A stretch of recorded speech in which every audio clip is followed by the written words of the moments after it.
Me queda a mí, para tratar de verlo en muy poco tiempo, la parte de base de datos, y de vuelta voy a ir a una herramienta que no es exactamente la que se usa en el curso, pero para los efectos nos va a servir. Vamos a hablar de base de datos, que es, de vuelta, todo el software que tiene la empresa termina guardando los datos en base de datos, salvo algunas muy, pero muy contadas excepciones. Por lo tanto, los datos internos de la organización están generalmente en bases de datos. Aquellos datos que están sueltos en Excel y demás, y muchísimas veces son imposibles de extraer algo, o es carísimo extraer algo porque son datos que están tan, pero tan, pero tan sucios que es mayor el costo de aplicarle toda la manipulación y demás que no realizar el análisis, ¿no? También eso es importante destacar. Entonces, ¿qué pensé para mostrarles? Les voy a mostrar una cosa que es real. Esto es un software que calcula el valor de las deudas que fueron de préstamos, por ejemplo, incluso trabaja con tarjetas, trabaja con facturas, de personas que se atrasaron en las cuotas, ¿sí? Entonces quiero saber, lo que van a ver acá son datos reales, ¿sí? Las tasas, las cotizaciones, los precios de las unidades indexadas, son todos valores reales porque es un software real y son datos reales. Y me propuse ver a través de los datos que tiene este software, que generó este software y que se guardan en esta base de datos, quiero saber qué tasa de interés máxima puede ser cobrada por un préstamo. Estos son tasas de interés de mora, o sea, alguien que se atrasó, cuánto se le puede cobrar en cuanto a tasa según la legislación uruguaya. Estos son datos, repito, reales. ¿Qué característica tiene este préstamo? Es de menos de 10.000 UI, aproximadamente, supongamos 4 pesos y medio cada UI, o sea, 45.000 pesos, o sea, menos de 45.000 pesos. Fue obtenido por un particular, porque dependen las tasas si lo pide una empresa, un particular. Lo pidió para devolver en menos de 12 meses y no tiene descuento de sueldo, o sea, tiene que ir mes a mes y pagarlo. Eso también hace que las tasas sean mucho más altas. Cuando tienen descuento de sueldo, las tasas son notoriamente más bajas. Lo primero que quiero ver es como cuando ponían head los compañeros, vamos a mirar cómo es la estructura de la tasa tope de mora. Vemos que tiene un ID, una fecha en formato 6, o sea, los primeros 4 elementos son el año y los últimos 2 son el mes, y después dice tasa 1, tasa 2, tasa 3, tasa 4, que no sé qué es la tasa 1, la tasa 2, la tasa 3 y la tasa 4. Entonces, yo conozco la base de datos, que eso es importante, y eso es algo que cuando ustedes trabajan con base de datos le va a llevar algún tiempo entender la estructura y dónde está cada dato, en qué tabla está cada dato. Entonces, voy y quiero ver los conceptos de estas tasas,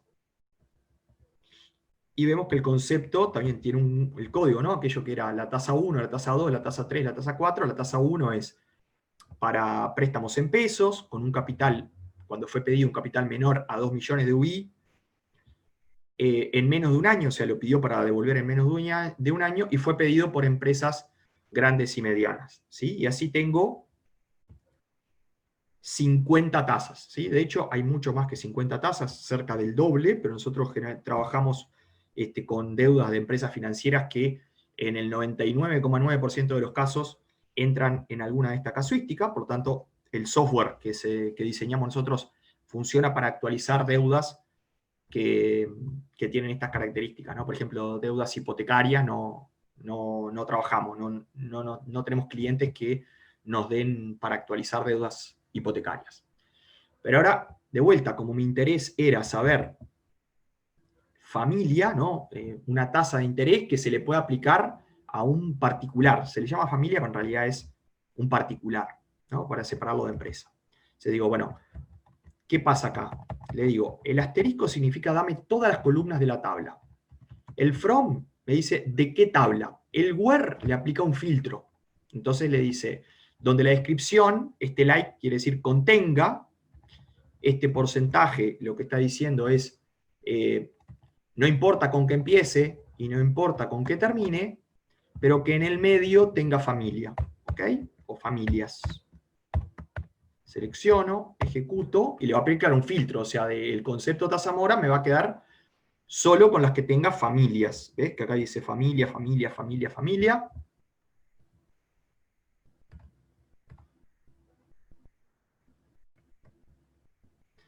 La base de datos que se usa en el curso es Microsoft SQL. Acá estoy haciendo la demo con MySQL, pero lo que estoy usando, yo lo copio y lo pego en SQL Server y funciona.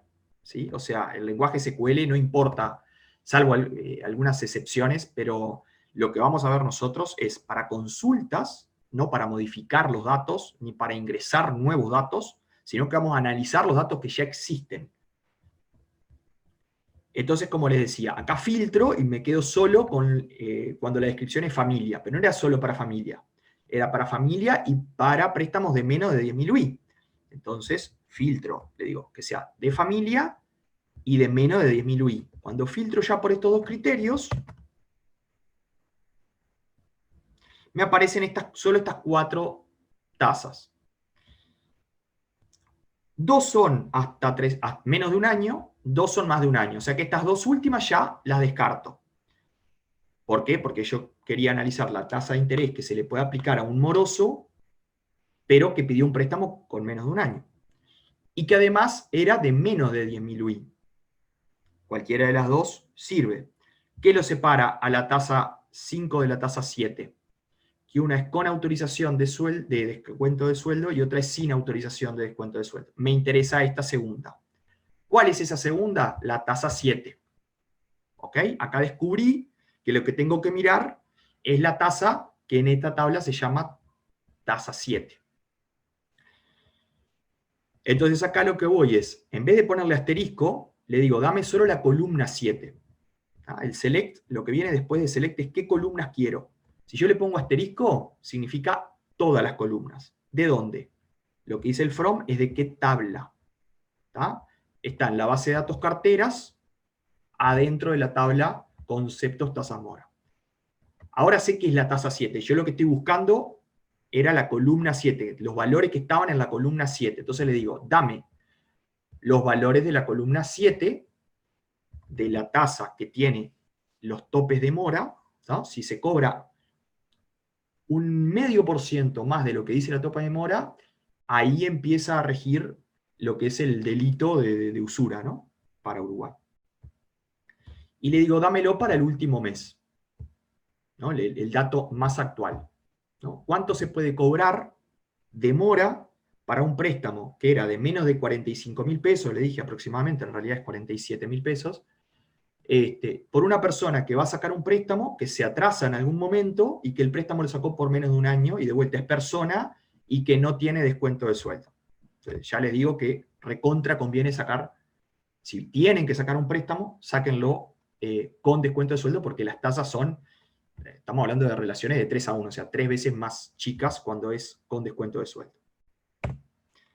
Ejecuto esto, me va a dar solo la tasa 7 y este valor es lo que le indicó el where, que es el filtro. O sea, lo de octubre de 2010. ¿Cuánto es la tasa? 182%. O sea que si me atraso, ¿no? Saco un préstamo hoy, en algún momento me atraso, el préstamo menos de 45.000 pesos, soy un particular y no me hacen descuento, me pueden cobrar 180% anual, en pesos. Estoy hablando en pesos. Y otra cosa cortita que quería decirles es, bueno, quiero hacer un análisis financiero, es decir, si yo hubiese sacado, ¿no? Supongamos que me atraso en la última cuota y solo esa cuota la voy a actualizar y me atraso por 4 meses, ¿cómo calculo el monto a pagar? Bueno, puedo hacer análisis con matemática financiera porque puedo hacer cálculos y aplicar funciones de diversa índole sobre los datos de estas tablas. Acá lo voy a hacer no con datos de tablas, sino con datos ficticios. 1.400 pesos, que fue lo que puse acá como el caso, 1,82, que era la tasa de interés. Claro, pero esta es anual, entonces lo que tengo que hacer, y de vuelta, acá, ¿a dónde me voy? ¿Por qué hago esta cuenta de elevar? Esto significa elevar a la 4 sobre 12, que son 4 meses en 12. ¿Por qué? Porque la tasa está anual. Entonces, acá estoy aplicando conocimiento de matemática financiera. ¿Es para gente de sistemas? Sí, la gente de sistemas maneja esto, pero ¿quién sabe qué tipo de cuenta tengo que hacer? Y la va a saber hacer la persona que trabaja en finanzas, que sabe de finanzas, un contador, un economista, o alguien que simplemente se desarrolló en el área finanzas.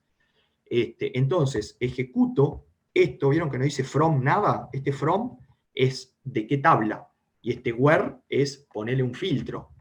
Acá simplemente lo estoy usando como una calculadora. ¿Tá? Ejecuto esto, y me dice, el total a pagar, si debiste 1.400, si quedaste viendo 1.400 pesos por 4 meses a esa tasa, el total es 4.200, y los intereses son 2.800. ¿Tá? Ahora, lo quiero calcular a lo mismo, pero para algunas deudas, ¿no? Si me pongo a calcular todas, va a demorar un poco más. Entonces, yo tengo una tabla que se llama Query 3 TMP, que es temporal, que ya tiene la tasa calculada, ya tiene la deuda, no tiene ya la tasa máxima que se le puede cobrar, no tiene los meses de atraso, no tiene una cantidad de cosas. Entonces, hay un proceso en este software que genera una tabla que se llama Query 3 TMP, que ahí sí ya tiene todo el cálculo, tiene el cálculo de los meses que se atrasó, de la tasa que hay que aplicarle, del tipo de cliente que es, etcétera, etcétera.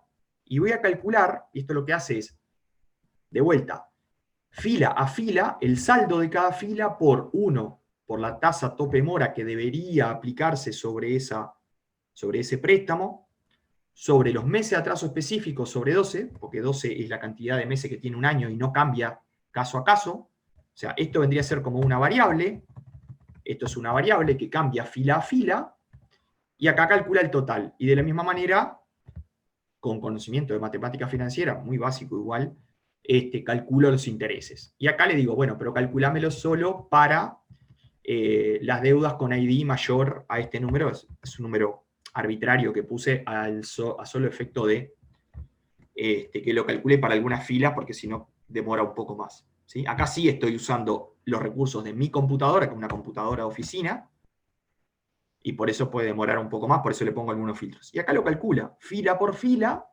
con su saldo, con su tasa tope mora, porque cada préstamo tiene características diferentes, con sus meses de atraso y con esta lógica que estoy aplicando. ¿Tá?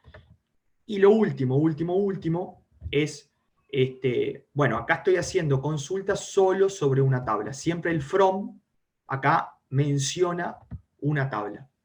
En cada tabla están guardados los datos de un pedazo de la realidad, lo que se llama una entidad.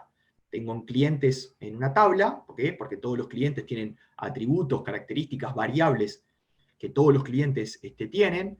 Después los teléfonos tienen características particulares, ¿no? La tabla clientes con la tabla teléfono se vincula a través de un campo clave, ¿no? La tabla teléfono probablemente tenga el ID del cliente, entonces yo los vinculo como que si fuese usando un buscar B en Excel, aplico esa función de vincular, que se llama join, en este caso inner join, y vinculo datos en este caso, datos de las deudas, y quiero saber cada deuda, cuál era el valor de la UI al momento, esto se llama FB por fecha vale, al momento de la fecha de obtención del vale. Entonces quiero saber a cuánto estaba la UI para cada momento de obtención del vale. ¿Cómo hago? Las vinculo. Y de vuelta le puse un filtro, ¿no? El where es un filtro, para que no me lo calcule para toda la tabla deudas, que es una tabla bastante grande. Corro esto. ¿Qué le dije? Le dije, tráeme todas las columnas. Entonces, ¿qué va a hacer? Me va a traer todas las columnas de la tabla deudas y de la tabla UI. ¿Sí? Cuando le digo todas, es todo lo que está en el from. Y en el from está deudas y está carteras. Esa unión es como una tabla que se va formando y puedo ir formando tablas como uniones, en realidad vinculaciones, porque unión es otra función que funciona, valga la redundancia, de una manera un poquito diferente. Y voy uniendo y voy generando el dataset que necesito. Normalmente a esto, ¿qué hago? Si lo quiero analizar en los resultados que salen de un query, que de vuelta query es una consulta, no es transformación de datos, no es modificación de datos, pero sí lo que yo puedo hacer es, como vieron acá, yo puedo crear nuevas columnas. Puedo traerme las columnas originales y algunas transformaciones. ¿Cuántas? Las que quiera. No hay necesidad de tener un límite. Puedo crear el doble del saldo, la mitad del saldo, el saldo pero solo la parte entera. Puedo traer la fecha, puedo traer solo el día de la fecha, puedo traer solo el mes de la fecha, puedo traer solo el año y el mes de la fecha y excluir el día porque no me sirve. Agrupar, puedo hacer una cantidad de operaciones con el lenguaje SQL. Y esto lo puedo poner, o lo puedo llamar desde Python, por ejemplo, y correr código SQL adentro de Python. Es decir, así como los compañeros se conectaron con archivos CSV, yo me puedo conectar con la base de datos y traer, digamos, los resultados de estas consultas. Estas tablas que están acá abajo, me las traigo para Python y sigo trabajando con Python. Por eso no son dos herramientas que funcionan por separado, sino que se complementan. Incluso a veces no hay que usar esto se llama query editor, le podemos llamar, o un IDE, un entorno de desarrollo. A veces ni siquiera hace falta correr este código adentro de el entorno de desarrollo. Este código se puede correr adentro de Python, se puede correr adentro de Power BI, se puede correr adentro de SAS, se puede correr adentro de Excel, ¿sí? No es que base de datos yo lo voy a solo usar en herramientas de base de datos, lo puedo usar en herramientas de análisis, y cuando me trae los datos para arriba de la herramienta de análisis, sigo analizando los datos, limpiándolos, eliminándole columnas, sigo haciéndole transformaciones, pero ya al dataset que yo exporté. La base de datos, repito, cuando yo uso select, lo único que hago es consultarla, la miro, ¿sí? Así que, bueno, esa era un poco la idea que quería transmitirles con esto de base de datos, de que por qué es importante, porque muchísimos datos están en base de datos en las organizaciones, y si yo no sé cómo llamarlos, nunca los voy a poder traer para arriba de Python, por ejemplo, para poder hacer un modelo, generar gráficas, generar dashboards, crear estadísticos descriptivos, hacer seguimiento de indicadores. Si no conozco de SQL, va a ser muy difícil que yo trabaje con los datos que están en estas bases de datos relacionales.